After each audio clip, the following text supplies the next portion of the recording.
Ya, pemirsa, kita lanjutkan kembali diskusi kita malam ini. Saya kembali ke Pak Aziz Samsudin. Pak Aziz, sebelum Anda melanjutkan rapat di parlemen, ini kan sebenarnya gesture para elit kita kan bisa dimaknai apa saja. Memang kemasannya adalah bicara tentang pencak silat Indonesia dan dunia, dan katanya Pak Prabowo juga akan ketemu lagi dengan Presiden di bulan Februari nanti. Tapi kan kondisi itu bisa dimanfaatkan juga untuk melakukan pertemuan, membahas kondisi bangsa, termasuk lobi-lobi politik yang masing-masing punya kepentingan. Tidakkah ini sebenarnya peluang bagi koalisi?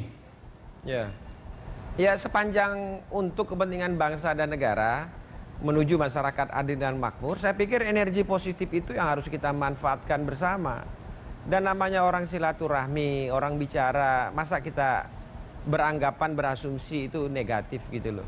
Jadi kita mengajaklah dalam forum ini juga untuk berpikir positif, sehingga energi yang keluar juga energi positif. Ya. Kalau misalnya besok Presiden Jokowi tetap melantik BG sebagai Kapolri, komentar Anda? Saya itu kebijakan sudah ada di tangan Pak Presiden. Kami kan selaku parlemen sudah melaksanakan amanat undang-undang, mekanisme sudah kita jalankan. Memang di dalam pasal 11 ayat 3, pada saat Presiden memberhentikan seorang Kapolri, pada saat bersamaan juga harus menunjuk seorang Kapolri. Itu undang-undang bicaranya. Bicara soal penafsiran ya silakan, para pakar hukum, para penafsir hukum itu silakan melakukan. Tapi yang saya tangkap dari kontekstual dan material dari undang-undang, khususnya pasal 11 ayat 3 dan pasal 11 ayat 5 seperti itu. Ya, Pak Aziz, kalau besok pagi Kapolri dilantik dan siangnya diberhentikan, bagaimana sikap DPR? Saya belum dapat undangan untuk pelantikan Kapolri, atau memang Komisi 3 tidak diundang, saya juga tidak tahu. Tapi kalau itu yang terjadi, kira-kira bagaimana? Apakah akan menimbulkan konflik politik berkepanjangan? Ya, kita lihat perkembangan, apakah memang betul dilantik atau tidak, karena isu ini kan udah yang kesekian kali kalau menurut saya. Ya, Pak Aziz, yang terakhir apa yang bisa Anda sampaikan kepada Presiden Jokowi? Ya, kepada Pak Presiden tentu banyak penasihat, tidak ada yang bisa saya sampaikan terlalu panjang, yaitu bahwa kami dalam hal ini Komisi 3 sebagai mitra, salah satu mitra kerja adalah Kepolisian Negara Republik Indonesia, yang hasilnya sudah kita tindak lanjuti kepada Bapak Presiden sesuai surat Bapak Presiden tanggal 9 Januari, yang saya yakini Bapak Presiden tentu akan mengambil kebijakan sesuai ketentuan undang-undang yang berlaku. Oke, baik, Pak Aziz Samsudin, terima kasih sudah bergabung bersama kami. Selamat melanjutkan aktivitas Anda. Selamat malam, Pak. Baik, terima kasih, selamat malam. Ya, demikian diskusi saya dengan Ketua Komisi 3 DPR RI Aziz Samsudin, dan masih bersama saya Mas Imam dan Pak Ikrar. Ada persoalan etika nggak kira-kira kalau besok dilantik kemudian langsung diberhentikan? Secara hukum memenuhi, ya kan? Tapi kemudian tiba-tiba diganti, gimana Mas Imam? Nah, oleh karena itu ya ada hukum formal. Nanti Pak Ikrar mungkin yang lebih paham bisa menjelaskan. Nah, di sini ada mekanisme politik. Nah, kami di tim 9 ini atau tim konsultatif itu kita berupaya untuk ke atas. Jadi tidak ingin untuk terpaku, terjerat ke dalam hal-hal yang sifatnya prosedural. Tapi coba tanya pada hati Anda, kalau ada seorang yang menjabat ya, sebagai pimpinan penegak hukum, tetapi statusnya tersangka dan dilantik. Jadi yang harus Anda dengarkan adalah akal sehat dan hati. Nah, itulah sumber di mana etika dan moral. Mas Imam, kalau hati nurani saya sudah jelas, tapi hati nurani orang yang mau dilantik ini kan kita nggak tahu. Nah, justru itu, coba tanya kepada rakyat Indonesia yang mendengarkan akal sehat, yang melihat akal sehat, berpikir dengan akal sehat dan hati.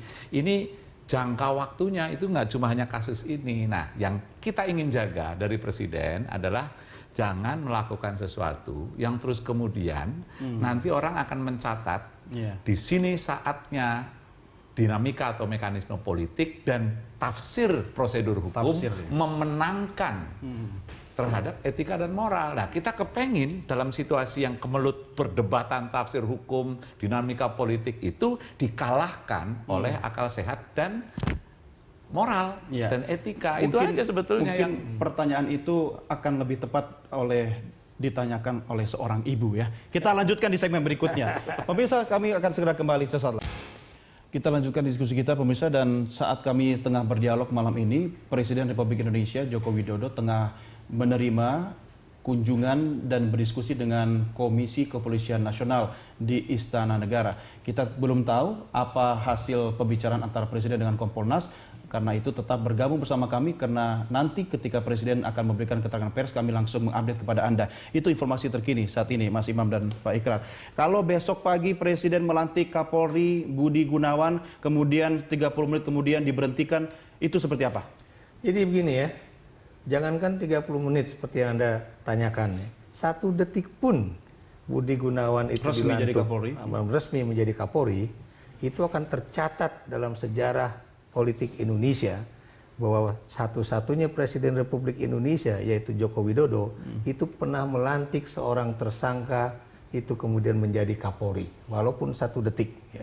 Dan terus terang ya, ini bukan persoalan siapa menang siapa kalah ya antara KPK dengan dampak politiknya apa kira-kira? Kenapa? Dampak politiknya. Dampak politiknya ini persoalan trust, tadi persoalan etika, dari rakyat. Etika kepemimpinan, moral kepemimpinan. Apalagi tadi saya katakan bahwa beliau itu sudah berjanji berkali-kali mengatakan bahwa saya akan memerintah Republik Indonesia itu menjalankan mandat dari rakyat itu sesuai dengan Undang Dasar 1945 dan juga apa yang menjadi kepentingan rakyat banyak. Ini bukan kepentingan Tejo ya. Tejo itu maksudnya rakyat yang tidak jelas itu ya.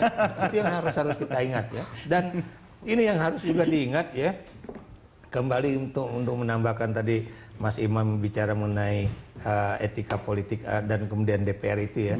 Anda tahu pelajaran pertama dari seorang mahasiswa ilmu politik atau sosiologi itu yang terkait dengan persoalan perwakilan politik itu adalah yang namanya partai politik atau politisi atau DPR itu adalah melakukan agregasi kepentingan dan artikulasi kepentingan. Pertanyaan saya, dilakukan nggak sama teman-teman di DPR tadi ya? Itu yang harusnya Anda tanyakan kepada Ketua Komisi 3 tadinya ya. Jadi kalau Anda tanya jalan keluar yang terbaik apa? Buat saya, Presiden masih bisa mengeluarkan satu keputusan bahwa atas nama kepentingan rakyat dan atas nama hukum dan kemudian juga atas nama keamanan bersama ya Republik ini, kemudian dia menarik pengajuan atau pencalonan. Tapi kan Anda tahu bahwa tekanan politik kepada Presiden cukup berat dan besar sekali. Saya tahu. Sekarang pertanyaannya, Anda itu atau Jokowi itu mau menjadi petugas partai atau menjadi Presiden Republik Indonesia. Tantangannya kan cuma itu, ya. Kalau dia kemudian Presiden ingin pasti tahu jawabannya apa, tapi dia dalam posisi terjepit. Misalnya begini Pak Ikrar, ya Pak Imam, Anda boleh menjawab nanti. Ketika jawaban atau solusi terbaik untuk meredam semua tekanan politik itu adalah dengan segera melantik lalu kemudian menggantinya. Selesai nggak? Sekarang saya mau nanya pada Anda ya. Yang menjadi presiden itu Megawati atau Joko Widodo? Joko Widodo. Kalau Joko Widodo, dialah yang memegang mandat dari rakyat. Terlepas dia hanya petugas partai, dia harus menunjukkan bahwa dia bukan Petruk yang kemudian jadi ratu. Dia harus menunjukkan bahwa saya adalah pemegang dan penguasa tertinggi di negeri ini ya, dan kemudian panglima. Pak Ikrar, Anda bicara soal keberanian dong. Oh iya dong. Dulu juga waktu kita bahas Pak SBY banyak sekali hal menyangkut keberanian. Ya itu, dan ini memang persoalan keberanian, dan keberanian ini bukan cuma masalah kata dalam bahasa Inggris brave, tapi ini juga terkait dengan persoalan Anda itu waras atau tidak waras, Anda itu masih bisa dipercaya atau tidak dipercaya. Tapi kalau ternyata partainya lebih berani bagaimana? Atau tidak? Kalau ternyata partai pengusungnya yang lebih berani terhadap presiden bagaimana? Jawaban saya, dia udah membuka pintu untuk kemudian bisa berkoalisi dengan siapapun. Jadi Jokowi nantang sebenarnya ini dengan pembicaraan dia dengan Prabowo, bukan, dia tidak menantang, ya bisa saja. Habis itu ketemu dengan Pak Habibie gitu. Tapi yang jelas Anda bisa tahu pernyataan-pernyataan politik dari baik itu Prabowo ataupun pernyataan politik dari tadi siapa namanya? Pak Habibie? Bukan, anggota DPR dari Partai Golkar itu ya. Oh, Aziz Samsudin? Bukan. Yang mana? Yang di running text-nya Berita Satu TV itu. Saya pas nggak lihat lagi. Tantowi Yahya. Dia mengatakan bahwa kami tidak bermusuhan dengan pemerintah. Ini sinyal dong. Wah, sinyalnya bisa aja, ya.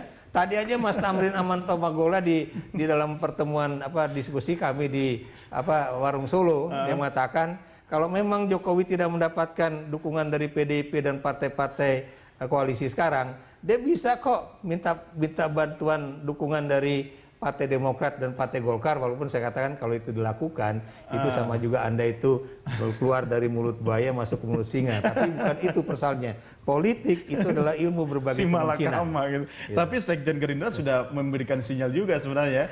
Sebelum lebih jauh Mas Imam, ini perspektif Anda seperti apa? Jangan. Saya? Iya. Oh. Jadi ini kan kalau mau dipikir, Ini tetap sebagai tim 9 loh. Oh iya, Bukan tim calon. 9 juga udah pasti melakukan agregasi kepentingan. Orang tadi aja diserang etikanya sama wakil rakyat kita katanya. ya. Jadi kan kalkulasi politik ya tentu sangat berubah-ubah, ya kan. Fluktuatif Misalnya Pak Jokowi melakukan A, tentu dia harus berhitung pendukung ini akan seperti apa yang semula. Ya. Nah tentu kan menjadi dibuka kemungkinan koalisi. Nah kalau mau pakai bahasa kenegarawanannya adalah ini demi menyelamatkan secara teknis misalnya APBNP yang 200 triliun itu. Iya. Apa jadinya kalau seandainya tidak di-approve, tidak di endorse oleh di parlemen. Kan tentu nanti jembatan-jembatan selokan gitu loh kira-kira gitu. Bukan soal menyelamatkan APBN biar nggak bocor ya dulu ya. Tapi kan itu kalkulasi. Nah, oleh karena itu kalau secara positif bahasanya kalau dibuka pintu dijajaki dengan Pak Prabowo misalnya ya bolehlah di cover dengan pencak silat segala macam. Tapi kita juga tahu Pak Prabowo nggak akan mungkin datang Satu jam, ketemu 1 jam. Iya, apalagi dari luar negeri kan untuk Iya. datang hanya untuk urusan pencaksilat. Tentu ada sebuah opsi-opsi. Nah, ini Ada deal-deal nggak kira-kira dalam sebuah pembicaraan antara Prabowo dengan saya kira itu dia menjajaki hal-hal, dan ini semua orang politik pasti jauh lebih peka daripada saya. Mas Imam, ada satu hal yang saya mau tanya, ini Anda sangat ahlinya nih. Suasana hati Pak Prabowo dengan Bu Mega kan sangat berkontribusi terhadap bagaimana sikap Prabowo kepada Jokowi berikutnya, lihat situasi politik kayak sekarang ini. Ingat nggak yang batu tulis yang kemarin? Mungkin dia masih ngambek kali ya. Jadi justru itu, perilaku politik itu sangat dinamis untuk tidak mengatakan bahwa berubah-ubah dengan mudah gitu loh. Nah, tapi kan di sisi lain kalau ini saja yang diperhatikan ya tentu di sisi lain ada yang namanya suara publik. Kalau dengan bahasa populer sekarang rakyat yang nggak jelas Nggak itu. jelas, Tapi rakyat yang nggak jelas ini adalah justru orang-orang banyak yang berkata tanpa kepentingan. Nah, jadi jangan sekali-kali meng-underestimate atau merendahkan suara rakyat yang nggak jelas itu. Oh, saya nggak gitu. Yang begitu kan Menko. Nah, suara nggak jelas karena dia nggak ada kepentingan kebanyakan. Ya, saya tidak mengatakan semuanya. Ada juga yang dibayar yang nggak jelas itu. Tetapi banyak orang-orang yang memang berpikir logik, ya, jernih nuraninya, dan kemudian mereka kok aneh nih kalau seandainya ini terjadi gitu loh. Jadi kalau dia itu ke sini dengan pertimbangan hanya semata-mata yang ada di parlemen, dia akan kehilangan support, termasuk orang seperti Pak Ikrar ini. Apa mau begitu saja terus kemudian ditinggalkan? Nah, ini kekuatan moral force ya. Di kampus, di akademisi yang tanpa itu jangan dianggap enteng. Yang ini bergeraknya amunisinya tidak pakai sponsor ya. Betul. Nah, oleh karena itu Pak Jokowi kan harus menimbang. Satu sisi di parlemen, satu sisi di opini publik yang bisa naik turun juga. Tapi di sisi lain adalah yang paling stabil adalah nilai moral yang dia percaya. Jadi pada saat Anda terombang-ambing, go back to your heart ya. Ke akal lihatlah sehat. ke dalam hati. Ke dalam hati, dan kemudian tentukan gitu. Katakan misalnya taruhannya di MPR, di parlemen itu dia harus diimpeach, maka jatuhlah dengan nilai-nilai. Jangan jatuh. Lebih kesatria, tapi lebih mudah mengubah undang-undang daripada mengimpeach presiden ya. Kita lanjutkan di segmen berikutnya. Pemirsa, kami segera kembali sesaat lagi. Akankah Presiden Joko Widodo melantik Komjen Polisi Budi Gunawan sebagai Kapolri? Ini tanda tanya besar yang hanya bisa dijawab oleh Presiden Republik Indonesia dan Tuhan. Pak Ikrar, kalau Presiden melantik dan kemudian membatalkan, sebenarnya kan sebuah pengakuan bahwa ia menerima kekalahan, tekanan. Betul. Itu yang tadi saya katakan, jangankan 30 menit, setengah detik pun, 1 detik pun, atau 1 second, ya, itu udah. Tapi bukankah ini bisa dianggap sebagai sebuah strategi misalnya oleh seorang Joko Widodo? Kalau dari segi politik, kita bisa ngomong bahwa itu Tadi kan hukum sudah jelas ya. kalah untuk menang kan bisa ya dalam itu. Tapi buat saya sebagai seorang pengamat politik atau peneliti politik, saya tidak melihat persoalan itu kalah menang. Tapi persoalan yang tadi dikatakan oleh Bung Imam itu, persoalan etika kepemimpinan, etika pemerintahan dan sebagainya gitu kan. Kenapa demikian ya? Karena tadi saya sudah katakan ya, seseorang yang udah menjadi tersangka oleh KPK itu hampir-hampir tidak pernah atau hampir-hampir, bukan saya katakan hampir-hampir, semuanya pasti bersalah. Jadi presumption of innocence itu tidak berlaku untuk kasus di mana orang itu udah menjadi tersangka oleh KPK, karena KPK itu pasti nggak main-main ya gitu.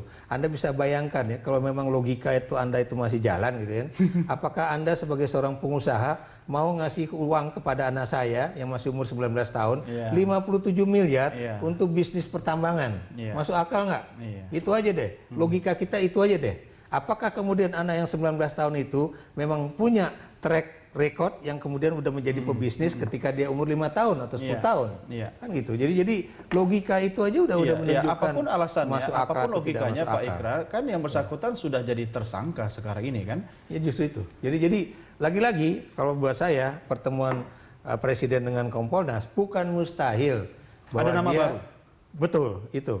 Sebagai backup atau untuk sebagai pengganti. Sebagai pengganti. Berani nggak itu sebagai statement Presiden ketika memunculkan nama baru berhadapan dengan partainya sendiri? Begini, ini kan semakin kisruh nih. Kalau Anda baca running text dari televisi Anda sendiri nih, Berita 1, itu mengatakan bahwa KPK akan meminta bantuan kepada TNI untuk memanggil saksi-saksi yang mangkir ini. Dan itu termasuk Budi Gunawan. Anda bisa bayangkan, ini kan makin rumit, bukan cuma KPK dengan TNI, itu akan dipanggil. Bisa selesai dengan apa? Dengan pembatalan? Bukan dulu, saya ingin menyelesaikan dulu.